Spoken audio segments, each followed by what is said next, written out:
ఈరోజు కుక్కర్లో ఈజీగా టమాటా పప్పు ఎలా వండుకోవాలో చూద్దామండి. దానికోసం కుక్కర్లో 2 స్పూన్ ఆయిల్ వేసుకొని జీలకర్ర, ఆవాలు, వెల్లుల్లిపాయ అది కొంచెం వేగిన తర్వాత ఎండుమిరపకాయ, కరివేపాకు,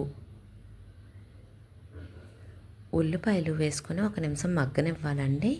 ఇలా మగ్గిన తర్వాత అందులోకి టమాటా ముక్కలను కూడా యాడ్ చేసుకోవాలండి. నేను టమాటాలు కూడా ముందే వేస్తానండి. అవి కుక్ అయితే టేస్ట్ ఇంకా బాగుంటుందండి పప్పుకి. టమాటాలు వేసిన తర్వాత మీ టేస్ట్కి సరిపడా ఉప్పు, పసుపు, కారం వేసుకొని ఒక 2 మినిట్స్ మగ్గనివ్వాలండి.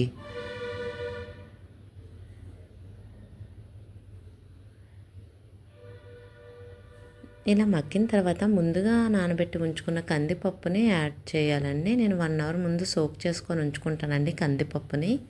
ఇలా చేస్తే వేగంగా కుక్ అవుతుందని.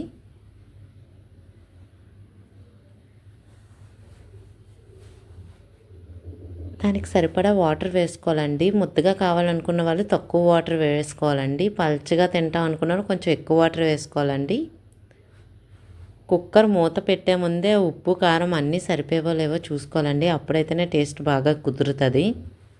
ఉప్పు సరిపోయిన తర్వాత కుక్కర్ పెట్టుకొని 5 విజిల్స్ రానివ్వాలండి. నేను నానబెట్టాను కాబట్టి పప్పుని 5 విజిల్స్ వస్తే సరిపోతాయండి. అప్పటికప్పుడే వేసుకున్న వాళ్ళు ఒక 6 or 7 విజిల్స్ వేయించుకుంటే పప్పు మెత్తగా కుక్ అవుతుందండి.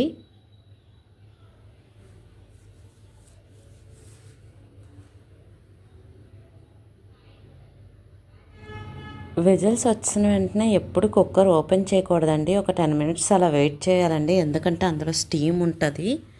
మీరు ఓపెన్ చేయడానికి ట్రై చేస్తే అది పేలిపోయే అవకాశం ఉంటుందండి. స్టీమ్ అంతా బయటకు వెళ్ళిన తర్వాతనే కుక్కర్ని ఓపెన్ చేయాలండి. ఇలా చెక్ చేసుకోండి, స్టీమ్ ఉంటే ఓపెన్ అవ్వదు. అంతేనండి, టమాటా పప్పు రెడీ.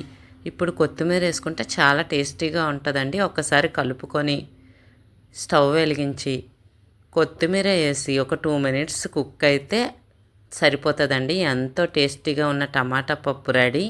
చాలా ఈజీ అండి, ఎక్కువ టైం కూడా పట్టదు. ఒకసారి ఇలా ట్రై చేసి చూడండి. Thank you.